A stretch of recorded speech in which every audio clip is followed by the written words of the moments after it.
All right, the 48th day.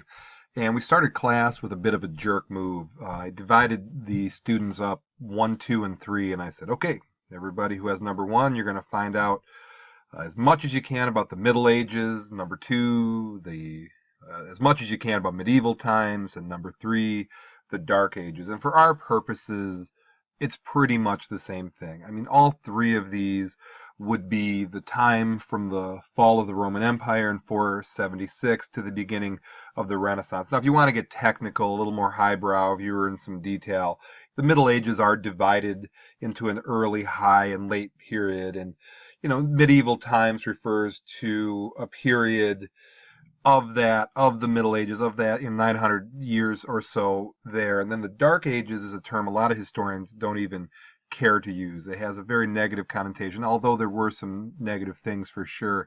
This complete lack of anything going on, as it's sometimes presented, wouldn't be it. And I then had people talk and compare, and I was waiting for people to say, hey, this is the same thing. Hey, we have the same thing. And I was hoping those moments happen, and I took the liberty of consolidating, using my historical crystal ball, what the 5 things would be. So let's start here.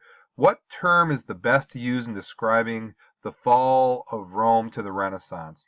Let's go the Middle Ages. In fact, let's change this up. Let's talk about 5 big things that transpired. The fall of Rome to the Renaissance, 476 AD to the Renaissance. Now, the plague. Now, the plague is also known as the bubonic plague, the Black Death, and it started in 1347. And it resulted in millions. And it was interesting, the sources as a historiography drill in terms of number of people dying. And a real common fraction I see is 1/3 of the people of Europe died. And it's hard to even wrap your mind around that. They say it lasted about 6 years, the main surge of the plague, and 1/3 of Europe dying. And I gave the visual in class. I said, look at our 6 rows, take out 2 of them. And that's a very sobering thought. And the way you died was the most horrible, graphic, terrible.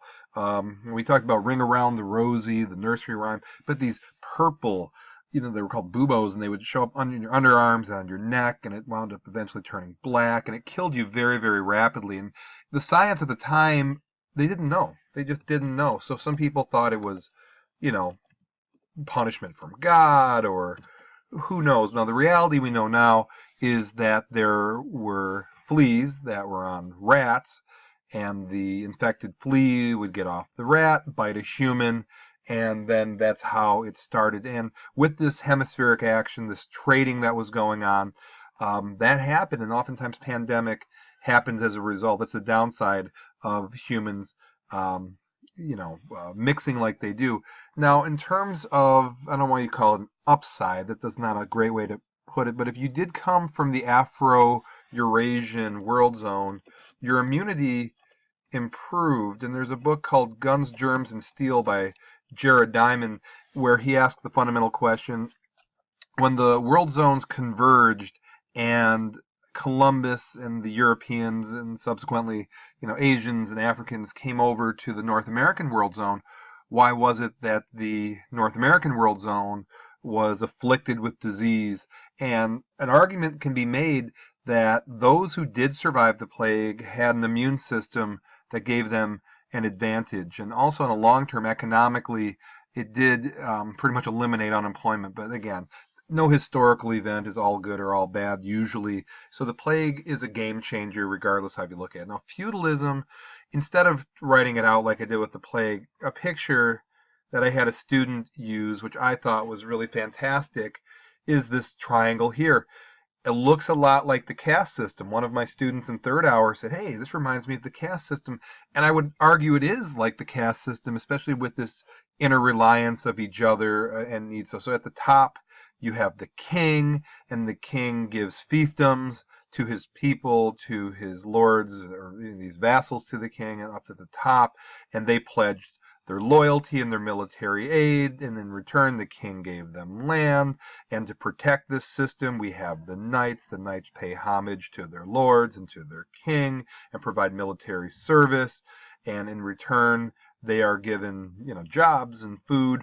But again, the engine of a feudal system is here at the bottom, the peasants. And the peasants farmed the land. They gave their money to the people up top, bare bones subsistence living, but in return they were protected. And human beings have to run themselves somehow. Now, modern times, we use a democratic republic. During the Middle Ages, feudalism was the system, and it went on for centuries and centuries. In Europe and Russia, that's why there's serfs. In Russia, it was serfs. In Europe, it was peasants. So this system was the system of how they ran themselves in feudalism. So I'm not going to type anything here. Now, the Crusades and the Inquisition were related, and people found that it was religious in nature on the very most simplistic level.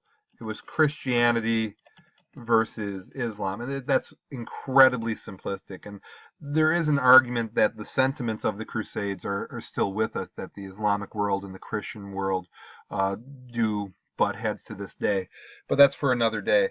But ballpark, you can say it was from 1096 AD to 1291, and it was a series of military actions that went back and forth. This was, for land.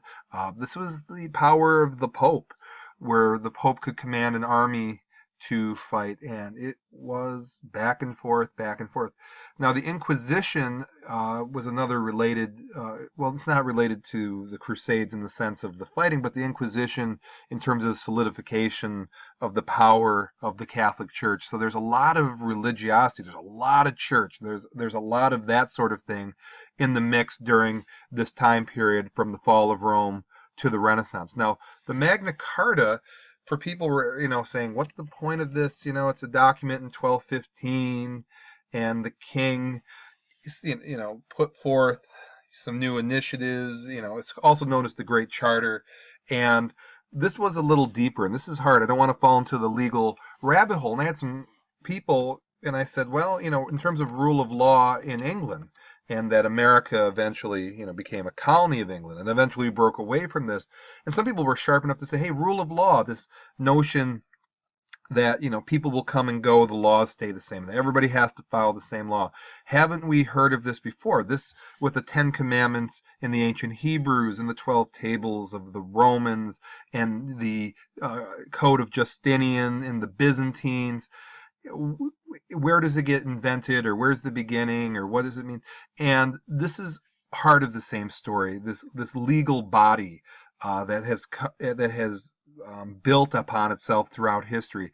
So the Magna Carta as a document is the precursor to modern constitutions, including the American Constitution. So I don't want you to think of rule of law as isolation in the sense of, 10 Commandments, 12 tables. It's one legal story that we've built upon ourselves, collective learning. And another thing we saw was this Norman Conquest of 1066, which, in a sense, it unified the British Isles when the Normans invaded. And there was, in terms of language, in terms of the English language being what it was, that's one part of it. And it strengthened feudalism. This feudal model in France goes across to the British Isles. Also, a precursor to nationalism, which is some centuries ahead of us. But this notion of identity, to what are you? Where does your identity? How is it created? So if you were to say, who are you? Who are your people? Are you part of, now eventually modern nationalism, we say, I'm an American, I'm Polish, I'm Australian, whatever the case may be. That's a very modern construct, but if you go back far enough, this is maybe the earliest kind of inklings to nationalism that is to come centuries later. So these are the 5 items that came from this breakdown, and this is going to serve as our framework for the next week or two. So I wanted you to have this mental schematic, the basics down, so when we throw some details at you, it's not so big and scary, and you understand what we're doing. Look forward to teaching you all of these things, and thank you for watching.